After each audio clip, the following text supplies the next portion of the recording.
ನೈನಂ ಚಿಂದಂತಿ ಶಸ್ತ್ರಾಣಿ ನೈನಂ ದಹತಿ ಪಾವಕಃ ನ ಚೈನಂ ಕ್ಲೇದಯಂತ್ಯಾಪೋ ನ ಶೋಷಯತಿ ಮಾರುತಃ. ಆತ್ಮದ ಧರ್ಮವೇ ಬೇರೆ, ದೇಹದ ಧರ್ಮವೇ ಬೇರೆ. ಹುಟ್ಟು ಸಾವುಗಳಿಗೆ, ಅವಸ್ಥಾಂತರಗಳಿಗೆ ಅತೀತವಾದ ಆತ್ಮನನ್ನು ಯಾವ ಶಸ್ತ್ರಗಳೂ ಕತ್ತರಿಸಲಾರವು. ಆತ್ಮನನ್ನು ಬೆಂಕಿ ಸುಡಲಾರದು, ನೀರು ನೆನೆಯಿಸಲಾರದು ಮತ್ತು ಗಾಳಿಯು ಒಣಗಿಸಲಾರದು. ಶರೀರ ಪಂಚಭೂತಗಳಿಂದ ಆದುದು, ಹಾಗಾಗಿ ಶರೀರಕ್ಕೆ ಅವುಗಳೊಂದಿಗೆ ಸಂಬಂಧವಿದೆ. ಆದರೆ ಆತ್ಮ ಇವುಗಳಿಂದ ಮುಕ್ತವಾದುದು. ಆದ್ದರಿಂದಲೇ ಶಸ್ತ್ರಗಳಿಂದ ದೇಹವನ್ನು ಘಾಸಿಗೊಳಿಸಬಹುದೇ ಹೊರತಾಗಿ ಆತ್ಮವನ್ನಲ್ಲ. ಅಗ್ನಿ, ನೀರು, ಗಾಳಿ ಇವುಗಳಿಗೆ ದೇಹ ಸ್ಪಂದನವನ್ನು ನೀಡುತ್ತದೆ, ಆದರೆ ಆತ್ಮಕ್ಕೆ ಇವು ಯಾವುದರ ಹಂಗಿಲ್ಲ. ಆತ್ಮವನ್ನು ಚಲನಚಿತ್ರದ ಬಿಳಿ ಪರದೆಗೆ ಹೋಲಿಸಬಹುದು. ಚಲನಚಿತ್ರ ನೋಡುವಾಗ ತೆರೆಯ ಮೇಲೆ ಬಿರುಗಾಳಿ ಬೀಸುತ್ತದೆ, ಬೆಂಕಿ ಹೊತ್ತಿ ಉರಿಯುತ್ತದೆ, ಜಲಪಾತ ದುಮ್ಮಿಕ್ಕುತ್ತದೆ. ಇಂತಹ ಚಿತ್ರ ವಿಚಿತ್ರ ಸನ್ನಿವೇಶಗಳು ಎದುರಾಗುತ್ತವೆ. ಆದರೆ ಬಿಳಿ ಪರದೆ ಮಾತ್ರ ಇವುಗಳಿಂದ ಬಾಧಿತವಾಗದೆ ಯಥಾಸ್ಥಿತಿಯನ್ನು ಕಾಯ್ದುಕೊಂಡಿರುತ್ತದೆ. ಇದೇ ಆತ್ಮನ ಮಹತ್ವದ ಗುಣ.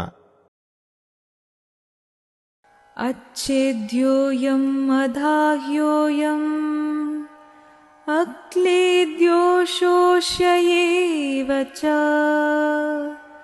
ನಿತ್ಯಃ ಸರ್ವಗತಃ ಸ್ಥಾಣುಃ ಅಚಲೋಯಂ ಸನಾತನಃ. ಅರ್ಜುನ, ಪಂಚಭೂತಗಳು ಆತ್ಮನನ್ನು ಏನೂ ಮಾಡಲಾರವು. ಈ ಆತ್ಮನು ಕತ್ತರಿಸಲಾಗದವನು, ದಹಿಸಲಾಗದವನು, ನೆನೆಯಿಸಲಾಗದವನು ಮತ್ತು ಒಣಗಿಸಲಾಗದವನು. ಈತ ನಿತ್ಯನು, ಸರ್ವಗತನು, ಸ್ಥಿರನು, ಅಚಲನು, ಸನಾತನನೂ ಆಗಿದ್ದಾನೆ. ಜೀವಾತ್ಮನು ನಿರಂತರವಾಗಿ ಪೂರ್ಣ ಚೇತನದ ಅಣುವಾಗಿಯೇ ಉಳಿದಿರುತ್ತಾನೆ. ಯಾವ ಕಾಲಕ್ಕೂ ಆತ ಬದಲಾಗುವುದಿಲ್ಲ. ಸರ್ವಕಾಲಕ್ಕೂ ಸ್ನಾಣುವಾಗಿ, ಅಂದರೆ ಬದಲಾವಣೆಗಳಿಲ್ಲದೆಯೇ ಉಳಿದಿರುತ್ತಾನೆ. ಮಾತ್ರವಲ್ಲ, ಆತ ಸರ್ವಗತ, ಎಂದರೆ ಭಗವಂತನ ಸೃಷ್ಟಿಯ ಎಲ್ಲೆಡೆಯಲ್ಲಿ ಬೇಕಾದರೂ ಅಸ್ತಿತ್ವದಲ್ಲಿ ಇರಬಲ್ಲ ಎಂಬುದೇ ಇಲ್ಲಿನ ಸಾರ.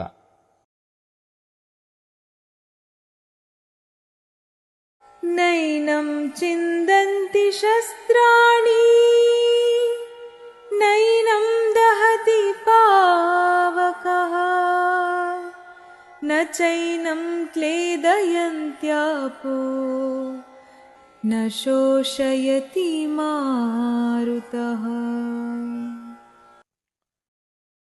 ಅಚ್ಛೇದ್ಯೋಯಂ ಅಧಾಹ್ಯೋಯಂ ಅಕ್ಲೇದ್ಯೋ ಶೋಷ್ಯಯೇವ ಚ ನಿತ್ಯಃ ಸರ್ವಗತಃ ಸ್ಥಾಣುಃ ಅಚಲೋಯಂ ಸನಾತನಃ.